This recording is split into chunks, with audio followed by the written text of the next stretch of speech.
வணக்கம் நண்பர்களே. காலையில எழுந்த உடனே பலரும் குடிக்கக்கூடிய ஒரு பானம் என்ன தெரியுமா? அதுதாங்க எலுமிச்சை ஜூஸ். சிலர் உடல் எடையை குறைக்கிறதுக்காக இதை எடுத்துக்கிறவார்கள். சிலர் செரிமானத்தை நன்றா ஆரோக்கியமா செயல்படுறதுக்காக எடுத்துக்குவாங்க. சிலர் உடலை சுத்தப்படுத்துறதுக்காகவும் அவங்களுடைய இளமையை தக்க வைப்பதற்காகவும் லெமன் ஜூஸை எடுத்துட்டு இருப்பாங்க. சிலர் நோய் எதிர்ப்பு சக்தியை அதிகப்படுத்துறதுக்காகவும் எனர்ஜி லெவலை இன்க்ரீஸ் பண்றதுக்காகவும் எடுத்துக்கிடுவாங்க. இப்படி பல காரணங்களுக்காக தினமும் எலுமிச்சை ஜூஸை நிறைய பேர் குடிக்கிறாங்க. ஆனா உண்மையில லெமன் ஜூஸ் என்னென்ன நன்மைகளை தருது, எந்த நேரத்துல குடிக்கணும், யாரெல்லாம் ரொம்பவே கவனமா இருக்கணும், எந்த முறையில லெமன் ஜூஸை குடிக்கணும், சரியான முறைங்கிறது ரொம்ப ரொம்ப முக்கியம். எவ்வளவு அளவு குடிக்கணும், வேற குடிக்கிறது நல்லதா இல்ல தவறா, தேனுடன் சேர்த்து குடிக்கலாமா இல்ல சர்க்கரை நோயாளிகள் எப்படி குடிக்கலாம், எல்லாமே நம்ம இந்த ஒரு வீடியோல பார்க்க போறோம். ஸோ வீடியோவை கடைசி வரைக்கும் பாருங்க, ஸ்கிப் பண்ணாம பாருங்க.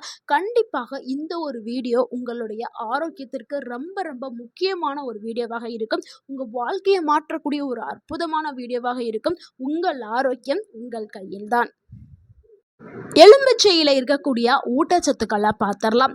100 கிராம் எலுமிச்சை பழத்தில் vitamin C, potassium, calcium, magnesium, folate, flavonoids, citric acid, anti oxidant போன்ற பல முக்கிய சத்துக்கள் இதில் இருக்குது. விட்டமின் சி தான் இதில் இருக்கிறதுலே அதிக அளவில் இருக்குது.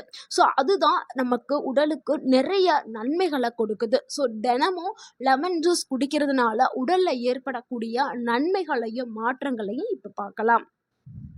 நாம இப்ப முதலாவதா பார்க்கக்கூடிய ஒரு நன்மை என்னன்னா, நோய் எதிர்ப்பு சக்தியை அதிகப்படுத்துறதுக்கு லெமன் ஜூஸ் பயன்படுதுங்க. எலுமிச்சையில இருக்கக்கூடிய அந்த விட்டமின் சி வெள்ளை ரத்த அணுக்களுடைய செயல்பாட்டை ஆதரிக்கிறதுக்கு பயன்படுது. இது உடலுக்கு ஒரு பாதுகாப்பு கவசமாக செயல்படுது. வெளியிலிருந்து வரக்கூடிய பாக்டீரியா, வைரஸ் போன்ற தொற்றுகளை எதிர்த்து போராடும் தன்மை உடலுக்கு கிடைக்க ஆரம்பிக்கும்.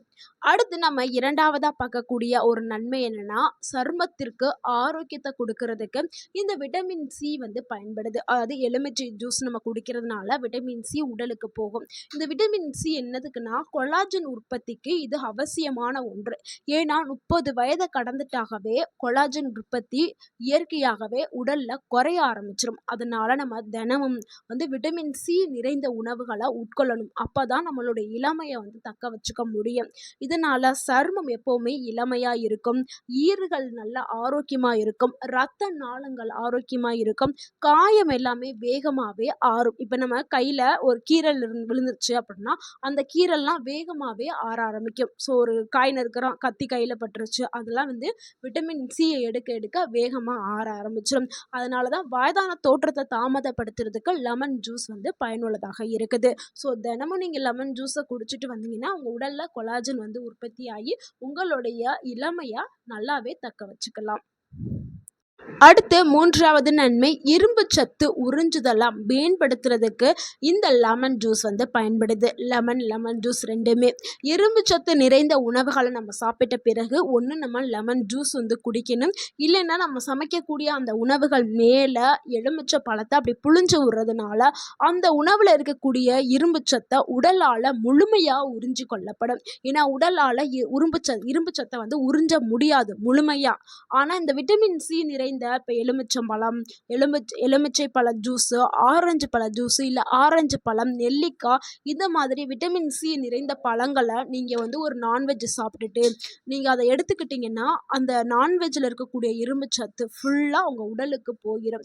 ஸோ அதனால தான் நம்ம இரும்பு சத்து உறிஞ்சுதலை அதிகப்படுத்துறதுக்கு லெமன் பயன்படுது. இப்போ நீங்கள் கீரையெல்லாம் சமைக்கிறீங்க, கீரை கூட்டு, கீரை பொரியல், கொண்டக்கடலை, இதெல்லாம் சமைக்கும் போது லெமனை லைட்டாக அதில் பிழிஞ்சு விடலாம். இல்லைன்னா நீங்கள் லெமன் ஜூஸை எடுத்துக்கலாம். ஸோ அப்படி நீங்கள் சமைச்சிங்கன்னா முழுமையான ஊட்டச்சத்து உடலுக்கு போக ஆரம்பிக்கும். அடுத்து நான்காவது நன்மை என்னன்னா, செரிமானத்தை மேம்படுத்துறதுக்கு லெமன் ஜூஸ் பயன்படுது. சிலருக்கு செரிமானத்தை சீராக்கிறதுக்கும் இது பயன்படுது. சிலருக்கு எது சாப்பிட்டாலுமே செரிமானம் ஆகாது. முக்கியமாக கடினமாக சாப்பிட்டாலும் செரிமானம் ஆகாது, ஆவியில் வேக வச்ச உணவுகள் உண்டாலும் செரிமானம் ஆகாது. ஏன்னா அவங்களுடைய உடல் நலத்தை பொறுத்து ஒவ்வொருத்தவங்களுக்கும் வேறுபடும். ஸோ அப்படி இருக்கிறவங்க எல்லாருமே உணவு சாப்பிட்ட பிறகு ஒரு ஹாஃப் லெமனை ஒரு கிளாஸ் சுடு தண்ணியில் பிழிஞ்சு சிறிதளவு உப்பு போட்டு நல்லா குடிச்சிட்டு வந்தாங்கன்னா அவங்களுக்கு செரிமானம் நல்லாவே ஏற்படும். ஆனால் வயிற்றில் புண் இருக்கிறவங்க, வயிற்றில் எரிச்சல் இருக்கிறவங்க தவிர்க்கிறது ரொம்ப நல்லது. அடுத்து நம்ம 5வதா பார்க்கக்கூடிய ஒரு நன்மை என்னன்னா, உடல் எடையை குறைக்கிறதுக்கு லெமன் ஜூஸ் பயன்படுது. இப்ப உடல் எடையை குறைக்கணும்னாவே முதல்ல உடலை டீடாக்ஸ் பண்ணணும். அதுக்கும் நம்ம லெமன் ஜூஸை பயன்படுத்தலாம். ரெகுலராகவே லெமன் ஜூஸை எடுக்க எடுக்க உடல்ல இருக்கக்கூடிய அந்த கெட்ட கொழுப்புகள் எல்லாமே கரைஞ்சு வெளியேற்றப்படும். ஏன்னா லெமன்ல அந்த அளவுக்கு ஊட்டச்சத்துக்கள் இருக்குது. அதே மாதிரி நம்மளுக்கு தேவையான எனர்ஜியும் கொடுக்கறதுக்கும், கொழுப்பை கரைக்கும் தன்மை கொண்டது, மெட்டபாலிசத்தை ஸ்பீடாக்கும் தன்மை கொண்டது. ஸோ உடலில் மெட்டபாலிசம் ஸ்பீடாக இயங்க ஆரம்பிச்சுன்னா உடல் எடை வேகமாகவே குறைய ஆரம்பிச்சிடும். நம்ம சாப்பிடக்கூடிய உணவுகள் எளிமையாக செரிமானமாக ஆரம்பிச்சிடும். ஸோ மெட்டபாலிசம் ஸ்பீடாக இறங்கும்போது அங்கே கொழுப்புகள் தங்கப்படாது, சேர்க்க விடாது உடலில். ஸோ அந்த அளவுக்கு உடல் எடையை குறைக்கிறதுக்கு லெமன் பயன்படுது. ஆனால் நம்ம சரியான முறையில் பயன்படுத்தணும். ஒரு நாளைக்கு ஹாஃப் லெமனை 1 கிளாஸ் சுடு தண்ணியில் நீங்கள் லெமனை பிழிஞ்சு நீங்கள் 1 டேபிள் ஹனி நாட்டு தேன் இருக்குல்ல அதை நீங்கள் கலந்து நீங்கள் குடிச்சிட்டு வரலாம். இந்த மாதிரி காலையில் வெறும் வயிற்றில் எடுத்துக்கலாம். ஆனால் வயிற்று பிரச்சனை ஏதாவது இருந்துச்சுன்னா நீங்கள் உணவு சாப்பிட்ட பிறகு எடுத்துக்கலாம். ஸோ இதை மட்டும் நீங்கள் எடுத்துகிட்டு அப்படியே விடக்கூடாது.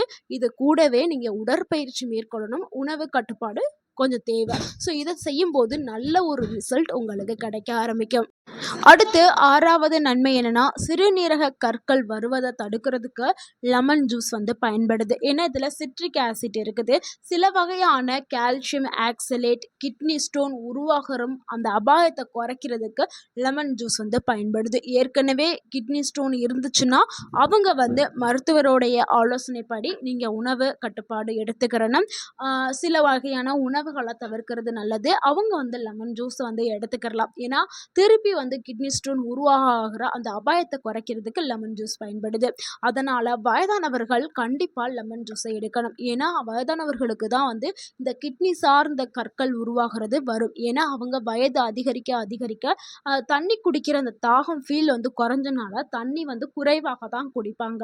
அப்படி தண்ணி குறைவாக குடிக்கும்போது கல் உருவாகும் அபாயம் வரும். ஸோ அதனால் அவங்க லெமன் ஜூஸை எடுத்துக்கிறது ரொம்ப ரொம்ப சிறப்பானது. அடுத்து 7வது நன்மை, இதயத்தை ஆரோக்கியமாக வச்சுக்கிறதுக்கு லெமன் ஜூஸ் பயன்படுது. லெமன் ஜூஸில் விட்டமின் சி, ஃப்ளேவனாய்ட்ஸ், பொட்டாசியம் இது எல்லாமே இருக்குதுங்க. இது 3மே சேர்ந்து ஆரோக்கியமான உணவையும் நம்ம எடுத்துக்கிட்டோம்னா இதயம் ஆரோக்கியமாக்குறதுக்கு இது பயன்படுது. ஸோ இதய சார்ந்த இதயத்தை பாதுகாக்கிறதுக்கு லெமன் ஜூஸ் ஒரு சிறந்த உணவாக இருக்குது.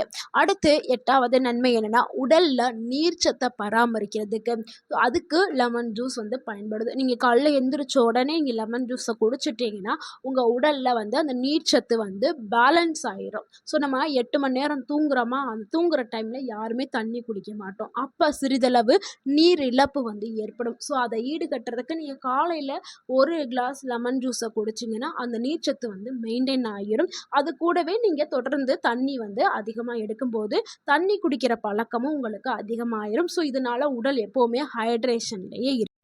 அடுத்து 9வது நன்மை என்னென்னா, ஆன்டி ஆக்சிடென்ட் பண்புகள் கொண்டது எலுமிச்சை பழம். பல வேதிப்பொருட்கள் இதில் இருக்குது. இதனால செல்கள் ஃப்ரீ ரேடிக்கல் சேதத்திலிருந்து பாதுகாக்கிறதுக்கு இந்த எலுமிச்சை பழம் பயன்படுது. ஸோ செல்கள் நம்மளுக்கு வேகமாகவே சேதம் அடைஞ்சிருச்சுன்னா நம்ம ஒரு முதுமையான தோற்றத்தை பெற ஆரம்பிச்சிடும். சிலருக்கெல்லாம் இது ஃபாஸ்ட்டாக நடக்கிறதுனால 30-40 வயசுலேயே 70-80-60 வயசு மாதிரி தெரிய ஆரம்பிப்பாங்க. அது தெரியறதுக்கு காரணமே அவங்களுடைய செல்கள் வேகமாக டேமேஜ் ஆகிறது தான். ஆனால் லெமன் ஜூஸை நீங்கள் தொடர்ந்து எடுத்துக்கிட்டிங்கன்னா அந்த டேமேஜ் ஆகிறத லெமன் ஜூஸ் அதை தடுத்து உங்களை இளமையாக வச்சுக்கிறோம். அடுத்து 10வது நன்மை என்னென்னா, கல்லீரலை சுத்தம் செய்கிறதுக்கு லெமன் ஜூஸ் பயன்படுது. ஏன்னா இது ஒரு டீடாக்ஸ் ட்ரிங்காக இருக்குது. ஸோ குடலை எல்லாத்தையுமே சுத்தம் பண்ணுறதுக்கு எலுமிச்சை ஜூஸ் பயன்படுது. கல்லீரலை சுத்தமாக வச்சுக்கிறதுக்கு அதனுடைய ஆரோக்கியத்திற்கும் லெமன் ஜூஸ் சிறந்த ஒரு பானமாக இருக்குது. அடுத்து 11வது நன்மை என்னென்னா, சர்க்கரை நோயாளிகளுக்கு இது ஒரு சிறந்த பானமாக இருக்குது. சர்க்கரை அளவு இன்க்ரீஸ்லாம் இது பண்ணாது. ஆனால் சர்க்கரை அளவை வந்து கட்டுப்படுத்துறதுக்கு இது ஒரு சிறந்த பானமாக இருக்குது. ஆனால் இவங்க சர்க்கரை சேர்க்காம நீங்கள் லெமனில் சிறிதளவு உப்பு போட்டு நீங்கள் ஜூஸாக எடுத்துக்கலாம். இது கூட நீங்கள் இனிப்போ சர்க்கரையோ சேர்க்காம குடிக்கிறது நல்லது. வேணும்னா நீங்கள் பனங்கற்கண்டு வந்து சேர்த்துக்கிறலாம். அடுத்து 12வது நன்மை என்னன்னா, ரத்த அழுத்தம் இருக்கக்கூடியவர்களுக்கு இது ஒரு சிறந்த பானமாக இருக்குது. ஏன்னா இதில் பொட்டாசியம் இருக்கிறதுனால இது ரத்த அழுத்தத்தை கட்டுப்படுத்துறதுக்கு பயன்படுது. இவ்வளவு நேரம் நம்ம லெமன் ஜூஸோடைய நன்மைகளை தான் பார்த்தோம். ஆனால் இதை எப்படி சரியான முறையில் எடுக்கிறது அப்படிங்கிறத பார்த்துடலாம்.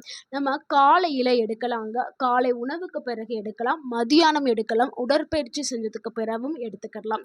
ஆனால் வெறும் வயிற்றில் வந்து எடுத்துக்கலாம். ஆனால் சிலருக்கு வந்து ஒத்துக்கொள்ளாது. அவங்க வந்து தவிர்க்கிறது ரொம்பவே நல்லது. எப்படி இதை தயாரிக்கிறதுனா, 1 டம்ளர் தண்ணியில் அரை எலுமிச்சை பழம் மட்டும்தான் நம்ம பிழிஞ்சு சேர்த்துக்கிறணும். சர்க்கரை இதில் சேர்க்கவே கூடாது. வேணும்னா நீங்கள் ஒரிஜினல் நாட்டு தேனை வந்து பயன்படுத்துங்க. அப்படி சர்க்கரை நோயாளிகளாக இருந்தீங்கன்னா நீங்கள் பனங்கற்கண்டை எடுத்துக்கலாம். இல்லைனா சிறிதளவு உப்பு மட்டும் போட்டு நீங்கள் குடிச்சுக்கலாம். ஸோ இப்படி தான் நீங்கள் சரியான முறையில் குடிக்கணும். ஸோ அதிகமாக பயன்படுத்தவே கூடாது. பல் எனாமல் வந்து சேதம் அடையும். ஏன்னா அதில் அசிடிட்டி இருக்கிறதுனால. அதனால் நீங்கள் ஸ்ட்ரா வச்சு குடிக்கிறது ரொம்பவே நல்லது. நீங்கள் தினமும் குடிக்கணுங்கிறது அவசியம் இல்லை. வாரத்துக்கு 5 நாட்கள் எடுத்துக்கலாம்.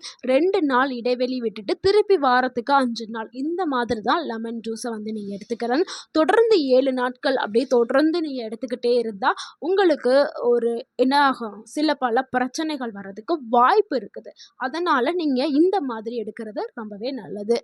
யாரெல்லாம் எலுமிச்சை ஜூஸை வந்து குடிக்கக்கூடாது, இல்லை அப்படி குடித்தா ரொம்ப கவனமாக இருக்கணும்னா, வயிற்றில் புண் இருக்கிறவங்க, அமிலத்தன்மை அதிகமாக இருக்கிறவங்க, பல் எனாமல் ஆல்ரெடி சேதத்தில் இருக்கிறவங்க, கூச்சுத்தன்மை பல் கூச்சம்லாம் இருக்கும்ல, இவங்கெல்லாம் வந்து தவிர்க்கிறது.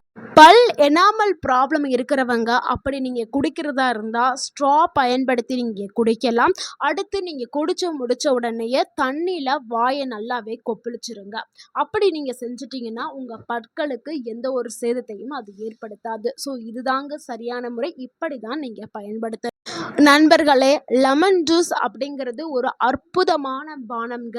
நீங்கள் இனிமே உங்களுடைய டயட்டில் உங்களுடைய உணவில் நீங்கள் லெமன் ஜூஸை வந்து எடுத்துக்கிறங்க. நம்ம சொன்ன மாதிரி பயன்படுத்துங்க. அப்போ தான் உங்களுக்கு அது ஆரோக்கியமாக இருக்கும். இந்த வீடியோ இந்த தகவல் உங்களுக்கு பயனுள்ளதாக இருந்திருந்தால் இந்த வீடியோக்கு ஒரு லைக் பண்ணுங்கள். இந்த வீடியோவை உங்களுடைய ஃப்ரெண்ட்ஸ் அண்ட் ஃபேமிலிக்கு ஷேர் பண்ணுங்கள். மறக்காமல் நம்ம சேனலை சப்ஸ்கிரைப் பண்ணுங்கள், சப்போர்ட் பண்ணுங்கள், கமெண்ட் பண்ணுங்கள். தேங்க்யூ ஃபார் வாட்சிங் அண்ட் வாழ்க வளமுடன். உங்கள் ஆரோக்கியம் உங்கள் கையில் தான். நன்றி, வணக்கம்.